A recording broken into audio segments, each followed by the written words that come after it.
Это Саша Зайцев, студент вуза, и к Насте он испытывает чувства, но он не в курсе, как себя вести круто перед главной умницей и красавицей института. Саша дико робкий и нерешительный, и поэтому так стесняется подойти к ней. Ведь когда она рядом, даже говорить затруднительно, приходится ждать, чтобы эмоции подутихли. Но если вдруг что-то бьет его по голове, или же в глаза ударяет яркий свет, или, например, оглушает громкий звук, он становится Федором, который очень крут. Решителен и полон сил, разрушителен и непобедим. Он альфа-самец и сам себе господин.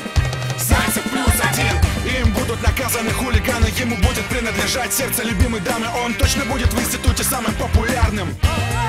Зайцев +1. Им будут наказаны хулиганы, ему будет принадлежать сердце любимой дамы. Он точно будет в институте самым популярным. Зайцев +1. Федор много жестит, он дерзкий тип. В голове Саши сидит где-то лет 6. Пору к психотерапевту идти, но тот говорит, избавления нету, прости. Зато с диагнозом раздвоения личности никак не получится.